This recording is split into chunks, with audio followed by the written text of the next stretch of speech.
My dear students, आज मैं JEE main के सेट थ्योरी के अंतर्गत थ्योरम्स ऑन कॉम्प्लीमेंट्स बताऊंगा, उसके स्टेटमेंट को बताऊंगा और उसके प्रूफ को बताऊंगा। तो देखें, थ्योरम्स ऑन कॉम्प्लीमेंट्स, इसमें पहला थ्योरम है, for any set A prove that A dash का dash is equal to A.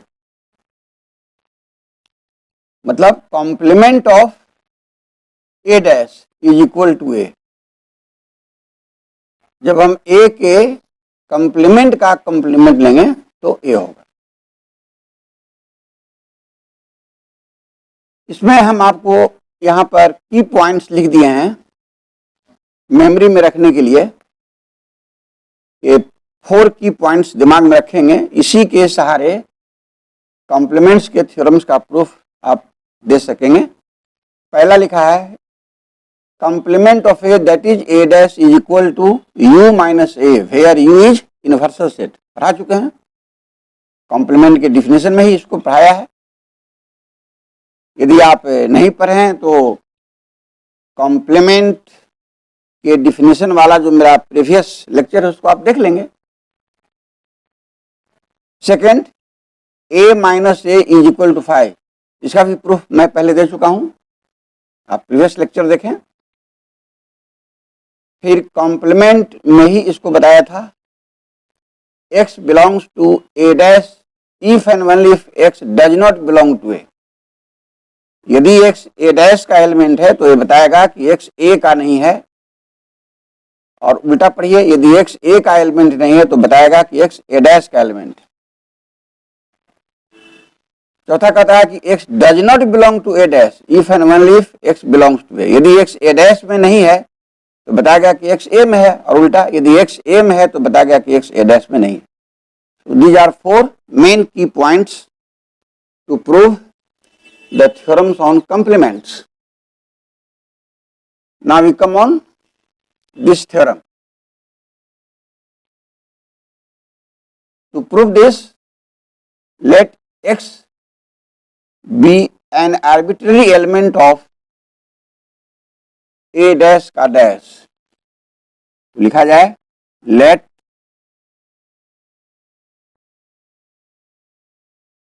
x be an arbitrary element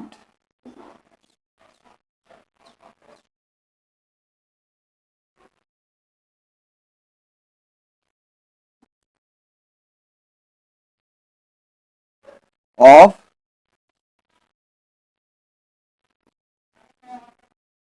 a dash का dash।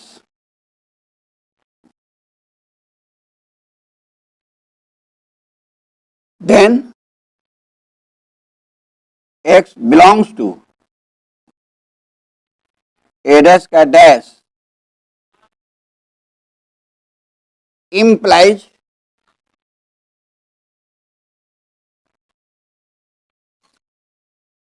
अब इस डैश को यदि हम ड्रॉप करें, हटाएं, तो does not belong to A dash हो जाएगा। x does not belong to A dash. क्यों? आप की पॉइंट में देखें, चौथा की पॉइंट क्या कहता है, यदि x ए डैश में बिलोंग नहीं करता है तो बताता है कि x ए में बिलोंग करता है। यानी डैश को जब हम हटाते हैं तो डज नॉट बिलोंग टू की जगह बिलोंग टू हो जाता है। इसी प्रकार यहाँ ए डैश का डैश है, डैश को आपने ड्रॉप किया तो बिलोंग्स टू की जगह डज नॉट बिलोंग टू हो गया। यहाँ देखिए, यदि डैश को ड्रॉप करते हैं, ए डैश की जगह केवल ए लिखते हैं, तब बिलोंग्स टू की जगह क्या लिखते हैं, डज नॉट बिलोंग टू। ये 2 प्रॉपर्टी हमेशा यूज होगा। ये प्रॉपर्टी साफ कहता है कि डैश को ड्रॉप करने पर बिलोंग्स टू रहेगा तो डज नॉट बिलोंग टू लिखो, और डैश को ड्रॉप करने पर यदि डज नॉट बिलोंग टू है तो बिलोंग्स टू लिखो। बस यही समझना है और इसमें कुछ नहीं है। देखिए डैश को हम ड्रॉप कर रहे हैं, हटा रहे हैं, तो ना केवल ए डैश लिख रहे हैं। इस डैश को आपने ड्रॉप किया तो यहाँ बिलोंग्स टू था तो हो जाएगा डज नॉट बिलोंग टू, बस यही है। तो ये की पॉइंट्स को दिमाग में रखेंगे तो ये प्रूफ समझने में कोई कठिनाई नहीं होगी, लेकिन इसको माइंड में रखना आवश्यक है, इसलिए मैं यहाँ लिख दिया हूं। दिस इम्प्लाइज दैट, अब x does not belong to A dash, यहाँ देखिए x does not belong to A dash तो बताता है कि x बिलोंग्स टू ए, तो फिर यहाँ डैश को आप ड्रॉप करते हैं तो डज नॉट बिलोंग टू की जगह बिलोंग्स टू हो जाएगा। चौथा से अब देखें आप ठीक इसको ऊपर की ओर रिवर्स करें, x बिलोंग्स टू ए, ये क्या बताएगा, x does not belong to A dash, x does not belong to A dash, ये क्या बताएगा, ए डैश में बिलोंग नहीं करता है, मतलब कहाँ बिलोंग करता है, ए डैश के डैश में बिलोंग करता है, बस यही चीज है। Hence finally we get x belongs to a dash का dash if and only if x belongs to a,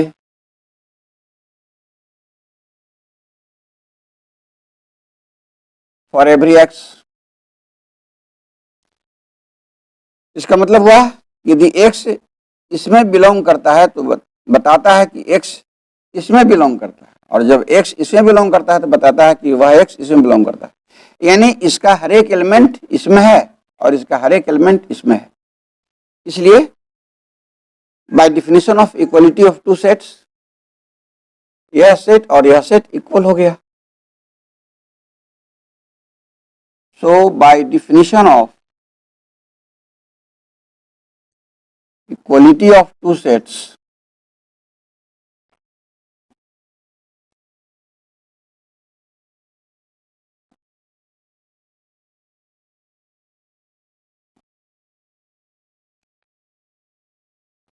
a dash का dash is equal to A. देखिए यही प्रूफ करना था, प्रूव्ड।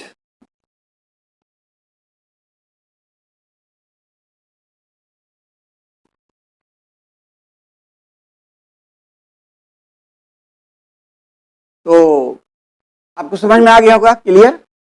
केवल ये की पॉइंट्स को आप दिमाग में रखेंगे, कॉम्प्लीमेंट्स के सारे थ्योरम्स को आप आसानी से प्रूफ कर सकते हैं। इसमें ध्यान क्या रखना है, मैं थोड़ा सा रिपीट कर देता हूं।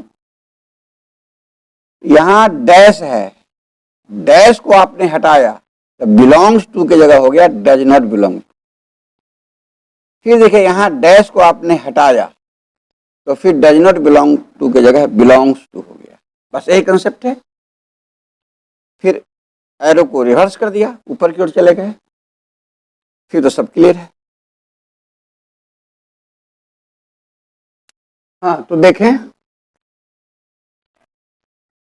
थ्योरम का स्टेटमेंट पढ़ें।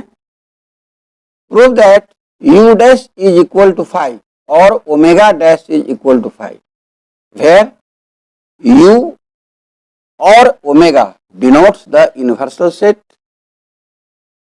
इसको लैंग्वेज में कह सकते हैं दैट इज, डैश का मतलब कंप्लीमेंट, तो पढ़ेंगे इसको, the complement of the universal set is the null set. तो ये जो हुआ सांकेतिक रूप में हुआ और ये लैंग्वेज में हुआ, दोनों एक ही चीज है।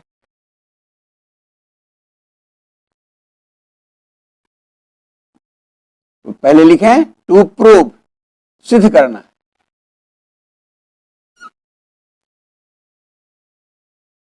u dash is equal to 5 u का कंप्लीमेंट 5 होगा। यही आपको प्रूफ करना है। मैं आपको बताया हूं पहले भी कि जब भी फाई लाना हो तो इसमें यह मानकर चलते हैं कि यह फाई नहीं है। जैसे आपको दिखाना है कि u का डैश फाई होगा, तो आप यहां यह मानकर चलें कि u का डैश फाई के इक्वल नहीं है, और इसके बाद मैथमेटिक्स को आगे बढ़ाएं, फिर कंट्राडिक्शन ऑटोमेटिक आ जाएगा। इस तरह से पहले कई एक थ्योरम का प्रूफ दे चुका हूं, थोड़ा सा आपको मेमोरी में डाला। तो यही मुख्य पॉइंट है, ध्यान रखेंगे। जब भी किसी सेट को फाई के इक्वल दिखाना हो तो उसका नेगेटिव सपोज करके चलिए। मान लीजिए कि यह फाई नहीं है, फिर आगे बढ़िए तो आसानी से प्रूफ हो जाएगा। तो वर्क किया जाए।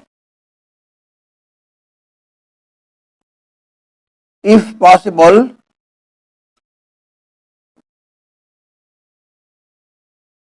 लेट, यदि संभव हो तो मान लिया कि u का डैश फाई के इक्वल नहीं है, देन क्योंकि u का डैश फाई के इक्वल नहीं है, यानी u डैश नल सेट नहीं है, इसका मतलब u डैश में कम से कम एक एलिमेंट अवश्य है। लिखेंगे कि then there exists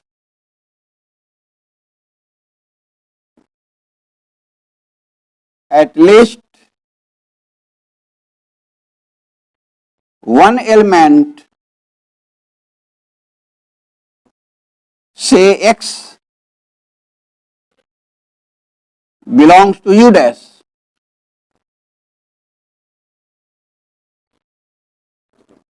This implies that x belongs to u dash. आप याद करें की पॉइंट में अभी थोड़ी देर पहले आपको लिखा, कॉम्प्लीमेंट का डिफिनेशन है A dash is equal to you minus A होता है। तो देखिए इसी की पॉइंट को यहां पर आप इस्तेमाल कर दें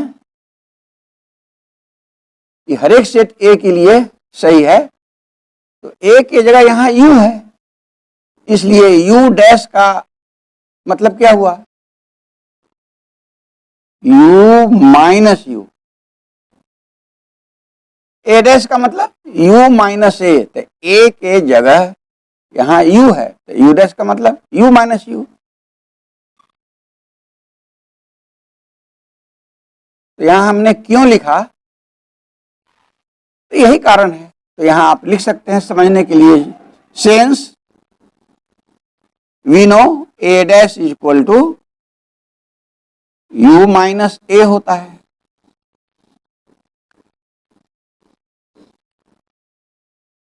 फिर आपको की पॉइंट में पढ़ाया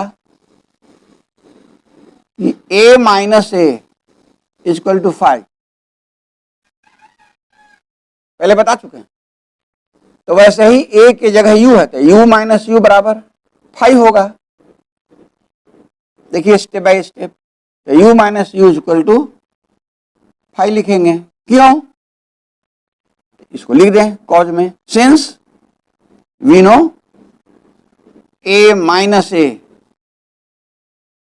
इज इक्वल टू 5 होता है, तो यही कॉज है। अब देखिए क्या आ गया, x belongs to 5।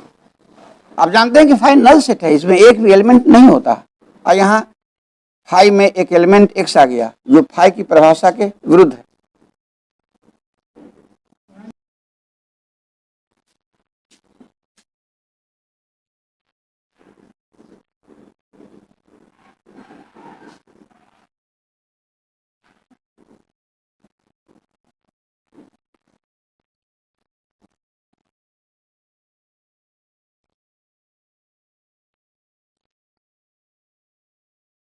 Which is against the definition of 5. जो फाई की परिभाषा के विरुद्ध है। इसका मतलब कंट्रडिक्शन आ गया। So we reach at a contradiction.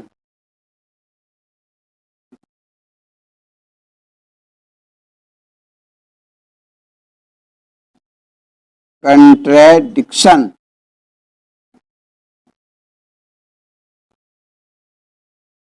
इसलिए हम एक विरोध पर पहुंचते हैं। तो अब सोचें आपकी कंट्रडिक्शन क्यों आया? तो कंट्रडिक्शन इसलिए उत्पन्न हुआ क्योंकि आपने मान लिया था कि u डैश फाई के इक्वल नहीं है, इसलिए आपका यह सपोजिशन रॉन्ग हो गया। तो लिखा जाए hence our supposition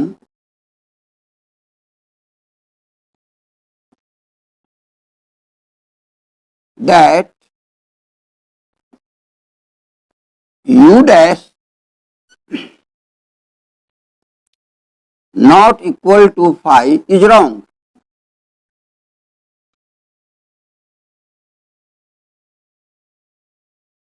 लॉजिक सही है, समझ रहे हैं आप?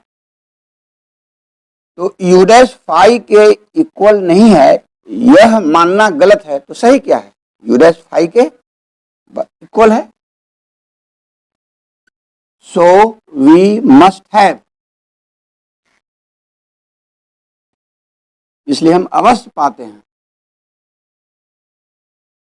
u dash is equal to phi,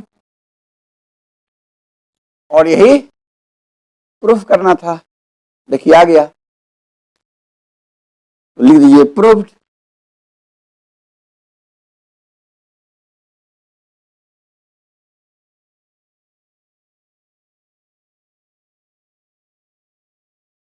तो ये लॉजिक आपको सुंदर लगा होगा।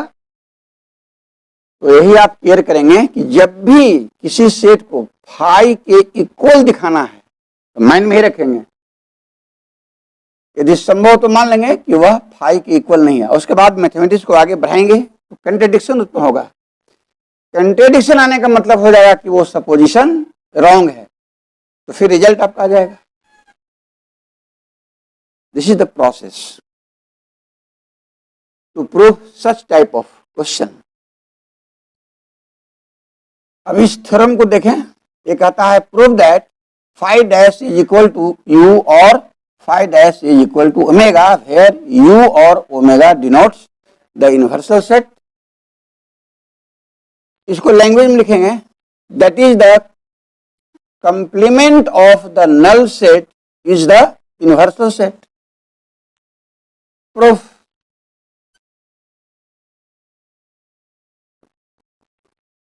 अब इसका हम लोग प्रूफ दें, तो सबसे पहले लिखें टू प्रूव, सिद्ध करना है phi dash is equal to you.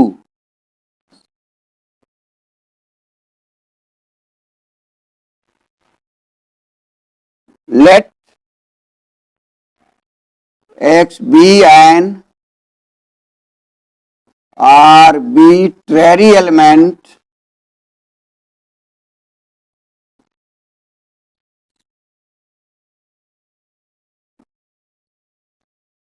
of the set phi dash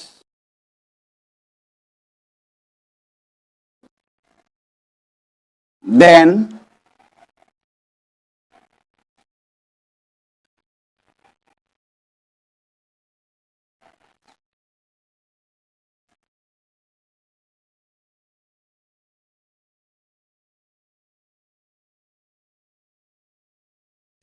x belongs to phi dash implies x belongs to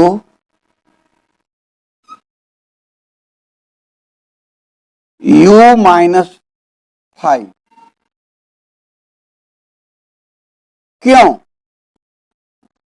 sense की पॉइंट में आपको बताया है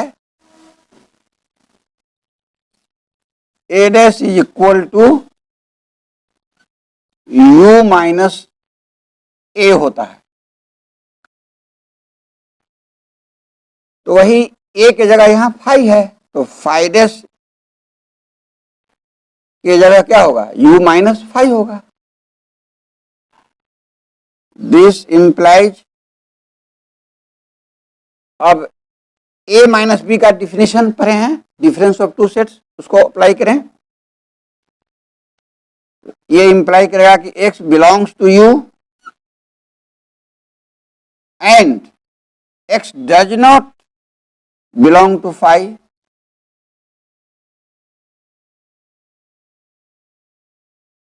समझने के लिए मैं यहां लिख देता हूं, since x belongs to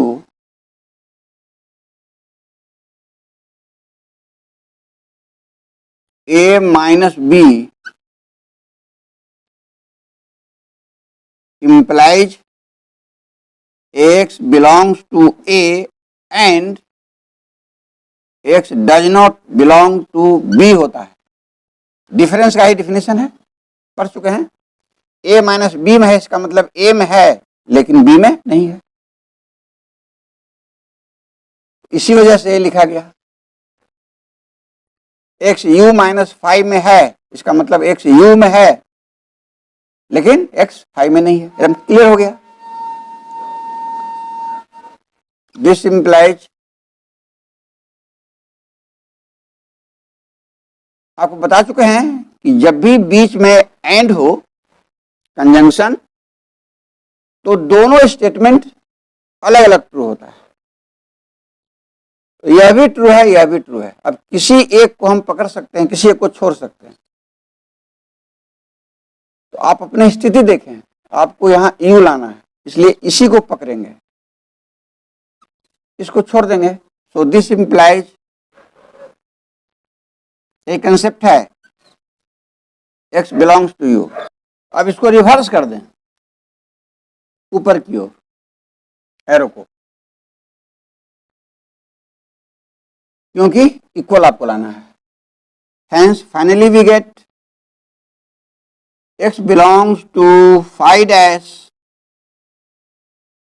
if and only if x belongs to u for every x.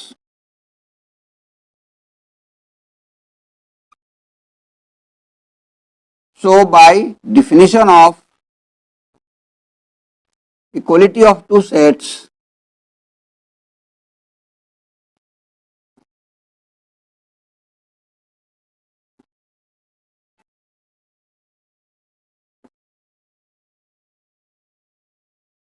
phi dash और u इक्वल हो गया, phi dash is equal to u। यही तो प्रूफ करना था, प्रूव्ड।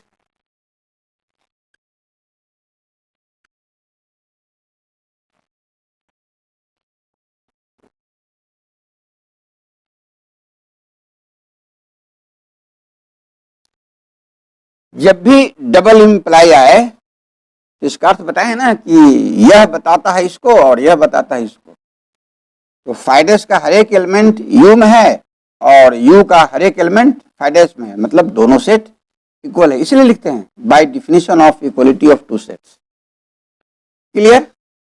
यही सब कंसेप्ट है। तो मेन है कि डिफिनेशन को माइंड में आपको रखना ही पड़ेगा, तभी आप सेट थ्योरी के थ्योरम्स को आप प्रूफ कर सकते हैं, अन्यथा नहीं।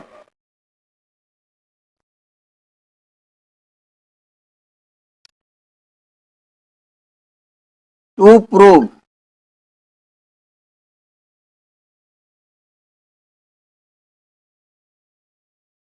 phi dash is equal to u, इसका प्रूफ जो मैंने ऊपर अभी बताया उसी का एक अदर प्रूफ दे रहे हैं। अदर प्रूफ को ही ऑल्टरनेटिव प्रूफ कहते हैं, या उसको एलिटर भी लिखते हैं। ये न्यू वर्ड है, जानना चाहिए। तो देखिए, इसका प्रूफ मैं दूसरे ढंग से आपको देता हूं, बहुत ही सिंपल लगेगा।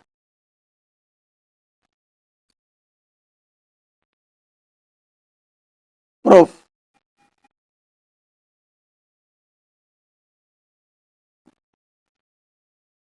लिखिए, we know that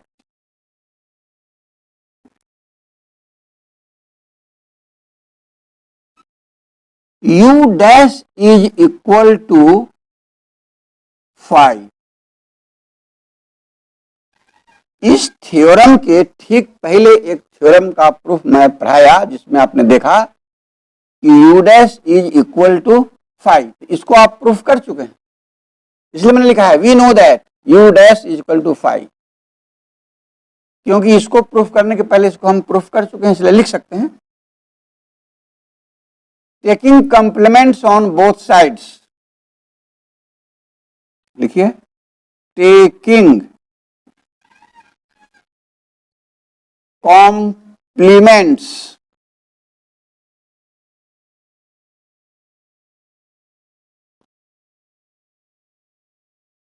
on both sides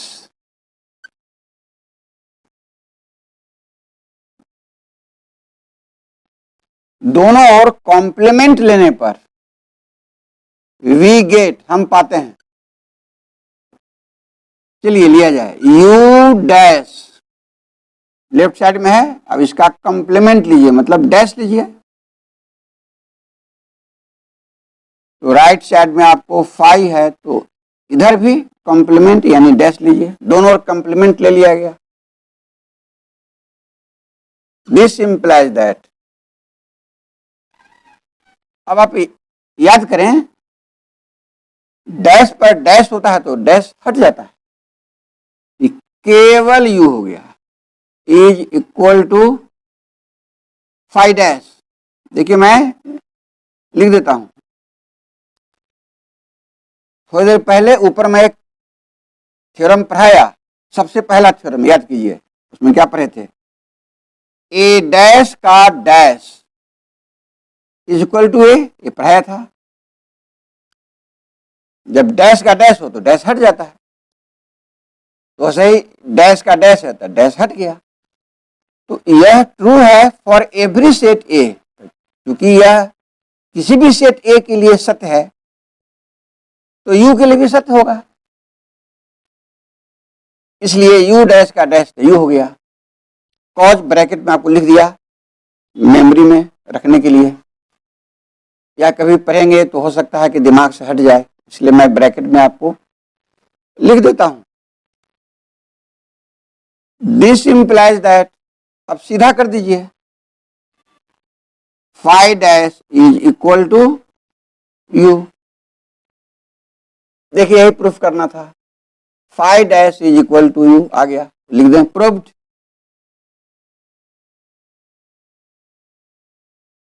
तो यह ऑल्टरनेटिव प्रूफ भी आपको पसंद आया होगा। देखिए कितना सुंदर ढंग से आ गया। तो एक ही प्रॉब्लम का सॉल्यूशन हम लोग भिन्न भिन्न तरह से देते हैं, यदि संभव होता है तो जहां जहां पॉसिबल होता है तो हम आपको ऑल्टरनेटिव प्रूफ भी पेश करते हैं। अब इस थ्योरम का स्टेटमेंट पढ़ें, for any set A prove that first A union A dash is equal to U and second A intersection A dash is equal to 5। ये यूनियन के लिए है रिजल्ट, ये इंटरसेक्शन के लिए। ये बहुत इंपॉर्टेंट है, देखें इसका प्रूफ। फर्स्ट का प्रूफ पहले है,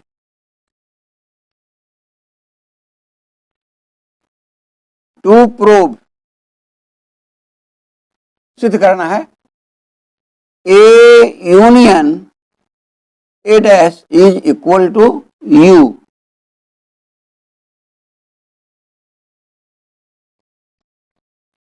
अब यहां आप सोचें कैसे आगे बढ़ेंगे। तो दो सेट का यूनियन भी एक सेट है, और आपको पढ़ा चुका हूं मैं कि कोई भी सेट इन्वर्सल सेट यू का सबसेट होता है। तो वही लॉजिक दें, sense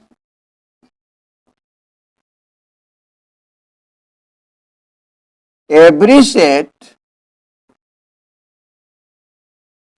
is a subset of the universal set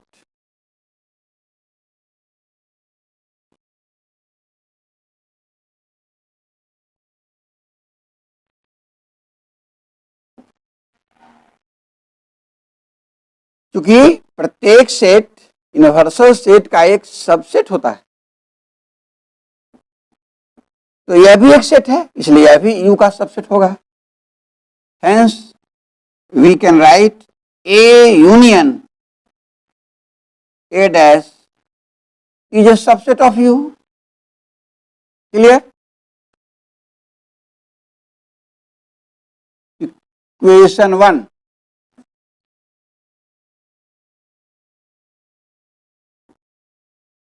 तो आपने दिखा दिया कि यह सबसेट है U का। अब दिखा दीजिए कि U सबसेट है इसका। इसके लिए U में कोई एलिमेंट कंसीडर कीजिए। Let X be an arbitrary element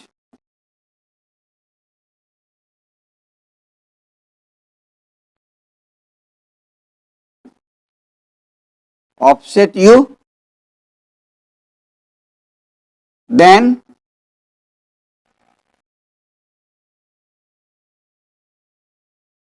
X belongs to U implies X universal set U में बिलोंग करता है। इसका मीनिंग क्या निकला कि X A में होगा या A में नहीं होगा। X belongs to A और X does not belong to A। क्यों? तो मैं बगल में दिखा देता हूं।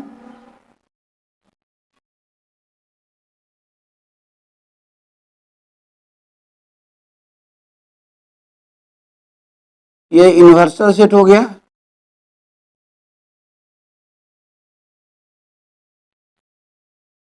कोई सेट ए आप लें, आप जानते हैं कि ए सबसेट है यूनिवर्सल सेट यू का। तो स्पष्ट है कि यू के अंदर कोई एलिमेंट यदि आप एक्स लेते हैं तो क्लियर है कि यह एक्स सेट ए में हो भी सकता है और नहीं भी हो सकता है। जैसे यदि एक्स यहां लिए तो एक्स ए में नहीं है, और यदि एक्स आप यहां लिए तो आप कहेंगे कि एक्स ए में बिलोंग करता है। तो निष्कर्ष क्या निकला? यदि एक्स यू का एलिमेंट है तो एक्स ए में हो सकता है या एक्स ए में नहीं भी हो सकता है। इधर ले लेंगे तो एक्स ए में नहीं होगा। तो क्लियर हो गया।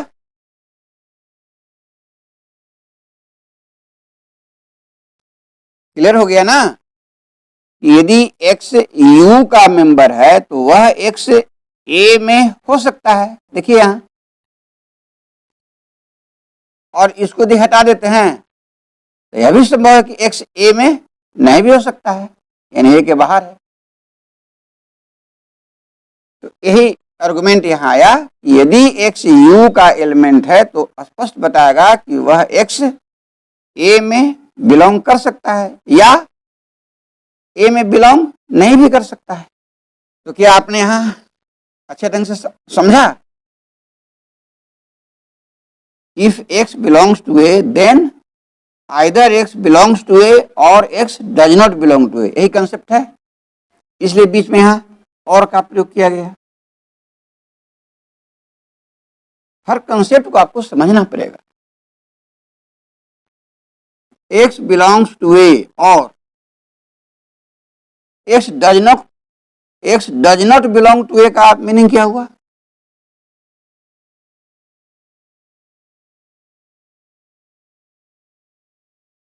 एक्स ए में बिलोंग नहीं करता, मतलब एक्स कहां बिलोंग करता है? पढ़ चुके हैं ना, ए डैश में बिलोंग करता है। तो की पॉइंट जो शुरू में लिखा था, देखिए वहीं से लिखा जा रहा है। हम पढ़ चुके हैं कि यदि एक्स ए में बिलोंग नहीं करता है तो एक्स कहां बिलोंग करता है? ए के कॉम्प्लीमेंट यानी ए डैश में बिलोंग करता है। तो एक्स बिलोंग्स टू ए और x belongs to A dash,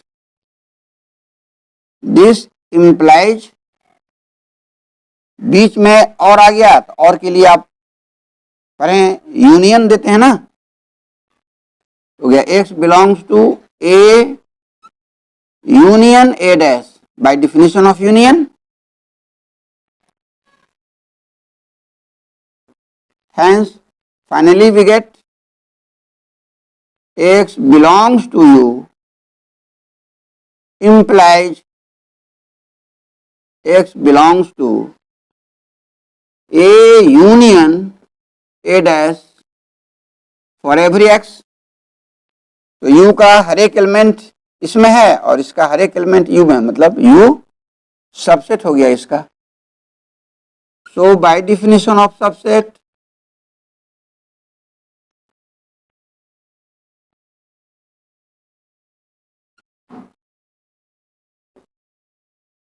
u is a subset of a union a dash। इसका नाम दे दें नंबर 2। अब आप 1 और 2 को देखें,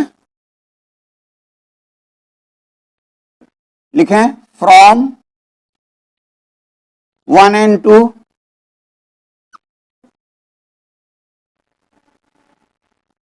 वी गेट, 1 कहता है कि यह इसका सबसेट है, 2 क्या कहता है कि यह इसका सबसेट है। तो दोनों एक दूसरे का सबसेट है, इसलिए दोनों इक्वल हो गया। So from 1 and 2 we get A union A dash is equal to you. देखिए पहला में यही प्रूफ करना था, यहां लिख दें प्रूव्ड, आ गया।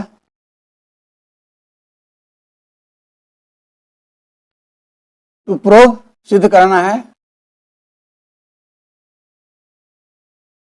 ए intersection A dash is equal to 5।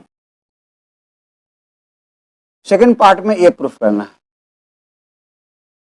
First part में यूनियन था, सेकंड पार्ट में इंटरसेक्शन। तो फिर वही याद कीजिए, ए इंटरसेक्शन ए डैश को 5 के इक्वल प्रूफ करना है। तो क्या मानकर चलेंगे कि यदि संभव हो तो मान लिया कि यह 5 के इक्वल नहीं है, ये ना प्रोसेस बताया है। If possible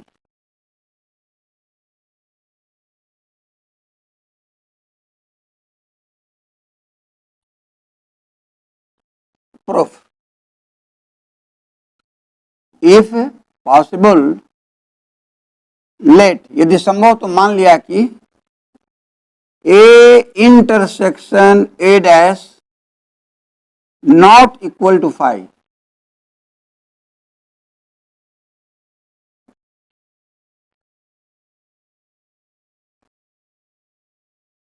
A intersection A dash 5 के इक्वल नहीं है, मतलब यह नल सेट नहीं है, मतलब इसमें कम से कम एक एलिमेंट अवश्य है। तो लिखें then there exists at least one element, say x, belongs to a intersection a dash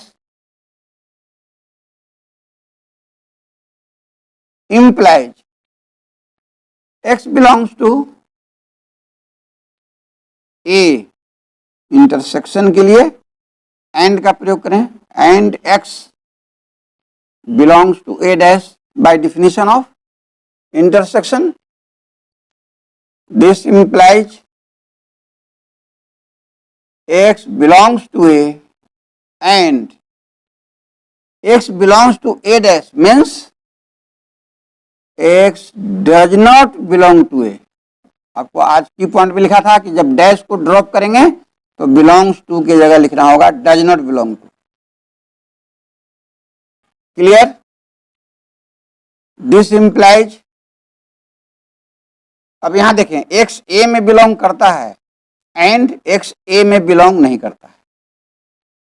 तो आप पढ़ें कि ए में बिलोंग करे और बी में बिलोंग नहीं करे तो वह ए और बी के डिफरेंस यानी ए माइनस बी में बिलोंग करता है। तो डिफरेंस के डिफिनेशन से यहां लिख सकते हैं एक्स बिलोंग्स टू ए और ए का डिफरेंस मतलब ए minus A.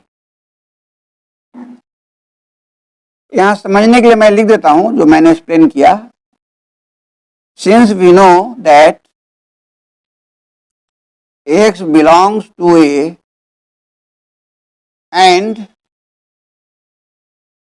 x does not belong to B implies x belongs to A minus B। बस ठीक यही वजह है। यदि x A में है और x B में नहीं है तो x कहाँ रहता है? A और B के डिफरेंस में। तो वैसे ही यहाँ x A में है और x फिर कह रहा है कि इस A में नहीं है, इसका मतलब x कहाँ है? A और A के डिफरेंस में है। बिल्कुल क्लियर?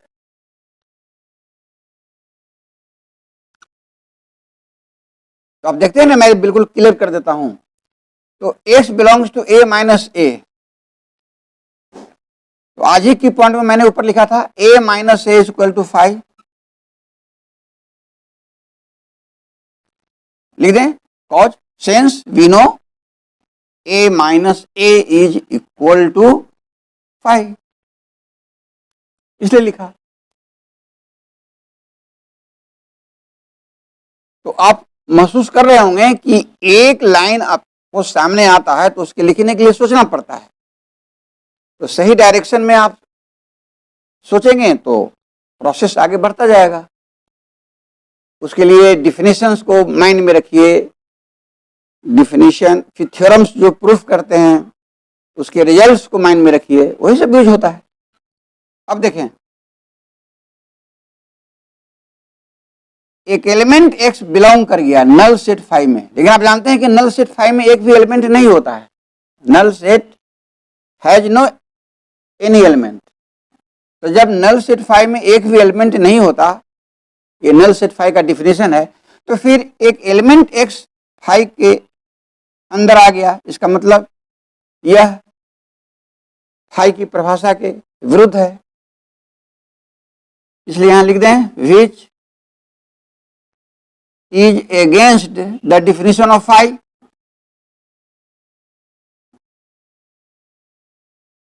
जो phi की परिभाषा के विरुद्ध है।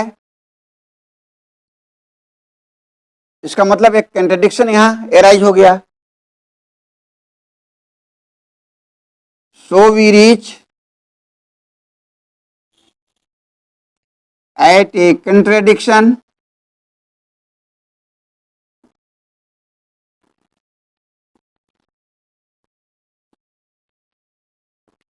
हम एक विरोध पर पहुंचते हैं। तो एक कंट्रडिक्शन क्यों आया? तो इसलिए आया क्योंकि आपने यदि संभव तो सपोज किया था कि यह फाई नहीं है। तो यह फाई नहीं है ऐसा आपने माना था, तो कंट्रडिक्शन पैदा हो गया। इसका मतलब यह मानना गलत है। तो लिखें सो आवर सपोजिशन, यही लॉजिक है। सो आवर सपोजिशन, अतः हमारी कल्पना की A intersection A dash is not equal to phi is wrong.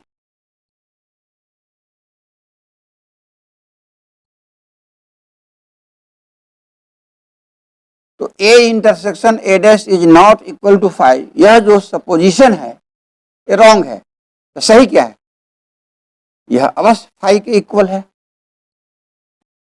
Hence we must have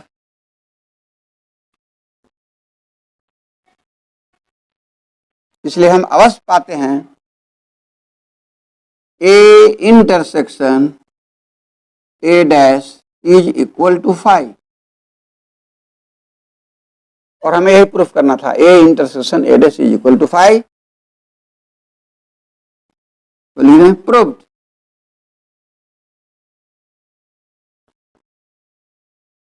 बस यही प्रोसेस है। तो हम आपको प्रूफ जो बताते हैं स्टेप बाय स्टेप बताते हैं लिखकर क्लियर वे में, ताकि कहीं कोई आपको कठिनाई नहीं हो और आप भी मेरे ही तरह सीखें कैसे मैथमेटिक्स का सॉल्यूशन स्टेप वाइज दिया जाता है।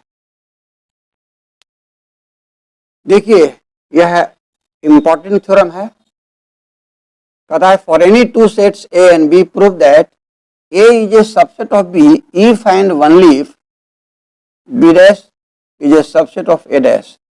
ये डबल इम्प्लाई का जो नोटेशन है जो कहता है कि यदि A is a subset of B then B dash is a subset of A dash, और फिर कन्वर्सली कहते हैं कि if B dash is a subset of A dash then A is a subset of B.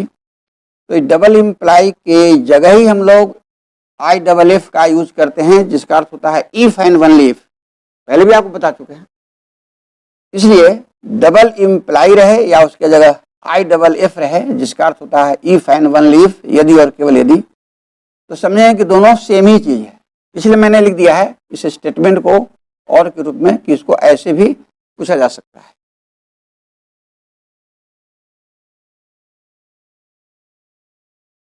तो अब इसका proof देखें।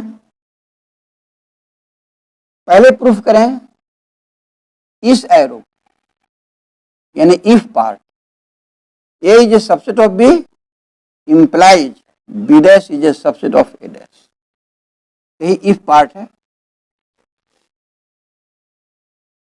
फिर प्रूफ करेंगे ओनली इफ पार्ट, मतलब जो रिवर्स एरो है कि यदि बी डैश सबसेट है ए डैश का तो बताएगा कि ए सबसेट होगा बी का, बस यही सेंस है। तो पहले इसको सपोज करें और इसको प्रूफ करें, फिर इसको सपोज करें इसको प्रूफ करें, बस यही आइडिया ब्रेन में रखेंगे। तो यहां पहले इसको सपोज करें और इसको प्रूफ करें, तो लिखें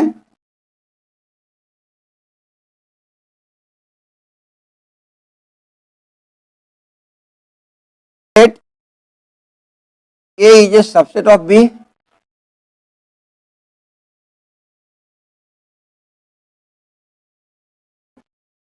then to prove B dash is a subset of A dash। इसको सपोज किया और इसको प्रूफ करना है। अब इसको प्रूफ करने के लिए B dash में कोई एलिमेंट X कंसीडर कीजिए, यही प्रोसेस है ना। Let X be an arbitrary element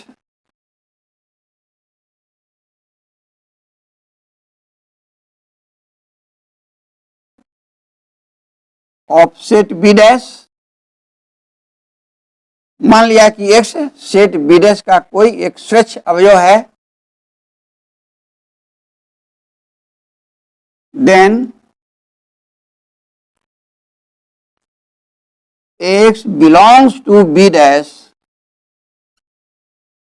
implies X does not belong to B। Clear है? X B डैश में बिलोंग करता है, माने B के कॉम्प्लीमेंट में बिलोंग करता है, तो क्या बताएगा कि X B में बिलोंग नहीं करेगा। आपको बताया था कि जब भी डैश ड्रॉप करेंगे तो बिलोंग्स टू की जगह लिखेंगे डज नॉट बिलोंग टू। की पॉइंट में आपको बता चुके हैं कि यदि डैश को ड्रॉप करेंगे तो बिलोंग्स टू की जगह लिखेंगे does not belong to B, बस यही माइंड में रखना है। अब सोचें कि ए बी का सबसेट आप मान चुके हैं, तो इस फिगर में देखें यदि ए सबसेट है बी का और एक्स बी में बिलोंग नहीं करता है, मतलब कि बी के बाहर एक्स है, तो एक्स ए में भी बिलोंग नहीं करेगा क्योंकि ए बी के अंदर है। तो जब एक्स बी में बिलोंग नहीं करता है तो क्लियर है कि एक्स ए में भी बिलोंग नहीं करेगा। So this implies X does not belong to A. इसका वजह लिख दीजिए, तो वजह ये है कि ए सबसेट है बी का, यही वजह है। अब x ए में बिलोंग नहीं करता है, तो x बिलोंग करेगा ए डैश में, बस यही प्रोसेस है। डज नॉट बिलोंग टू, यदि बिलोंग्स टू लिखेंगे तो डैश हो जाएगा, डैश ड्रॉप करेंगे तो बिलोंग्स टू की जगह डज नॉट बिलोंग टू हो जाएगा। बस यही क्लियर आइडिया है। तो आपने क्या देखा, hence finally we get x belongs to b dash, implies that x belongs to a dash for every x। इसका मतलब b dash का हर एक एलिमेंट a dash में है। So by definition of subset, so by definition of subset, b dash is a subset of a dash।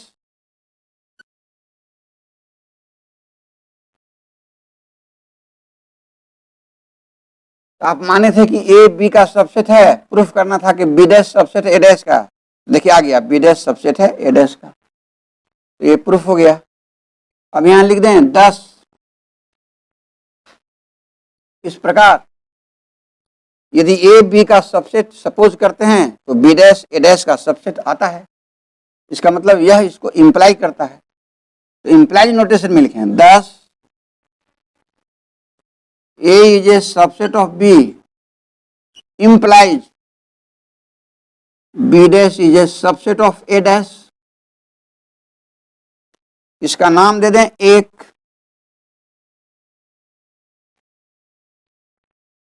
तो आपने proof किया, if part को प्रूफ कर दिया। यदि यह ट्रू है तो यह भी ट्रू है। अब कन्वर्सली सपोज करें इसको और दिखाएं इसको। अब इसको सपोज करें और इसको दिखाएं। Let b dash is a subset of a dash,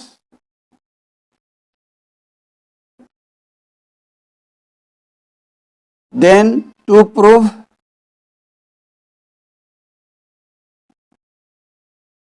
a is a subset of b,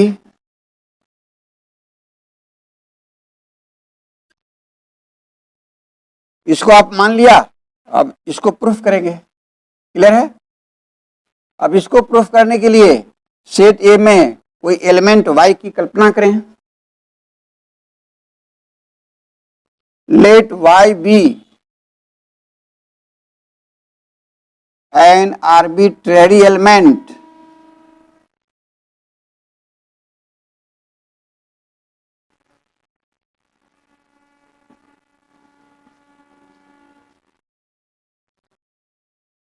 of A, then y belongs to A implies y does not belong to A dash। y A में है तो बताएगा कि y A dash में नहीं है।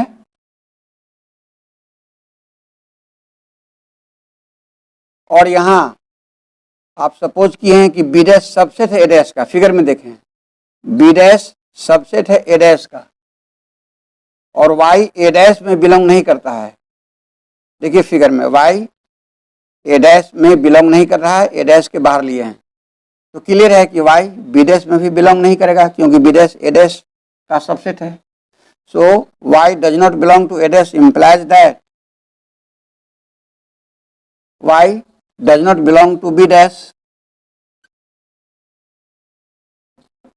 Cause लिख दें, since b dash is a subset of a dash, this implies y b dash में बिलोंग नहीं करता है। इट मीन्स y बिलोंग करेगा b में। hence finally we get y belongs to A implies y belongs to B for every y. तो A का हर एक element B में चला गया. So by definition of subset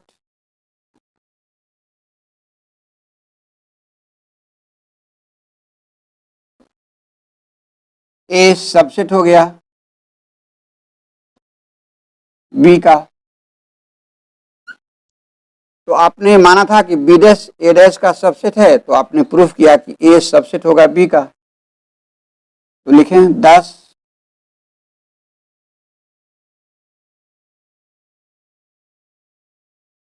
B dash subset है A dash का. यदि यह मानते हैं तो ये प्रूफ हुआ, मतलब यह इसको इंप्लाई किया. So this implies A is a subset of B. इसका नाम दे दें 2. 1 कहता है कि ए बी का सबसेट है, तो बताता है कि बी डैश सबसेट है ए डैश का. और 2 कहता है A B dash A dash का सबसेट है, तो बताता है कि ए बी का सबसेट है. हम लिख सकते हैं so from 1 and 2 we gate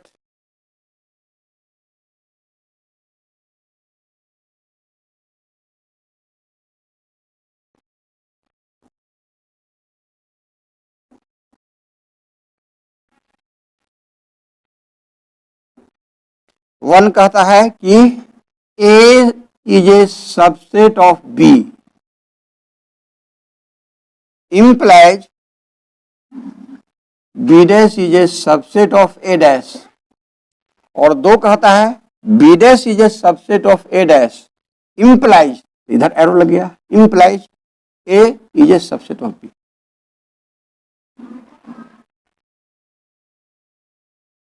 और लिख सकते हैं A is a subset of B.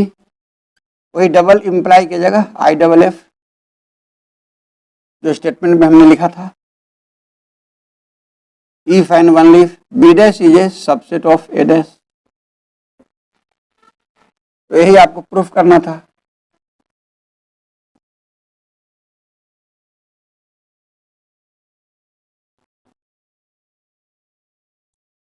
तो फिनिश हो गया. अब शेष 2 थ्योरम्स है, उसको नेक्स्ट लेक्चर में प्रूफ दूंगा. तो आप मेरे चैनल मैथ डिस्क्राइबर को सब्सक्राइब कर देंगे, लाइक कर देंगे और शेयर कर देंगे.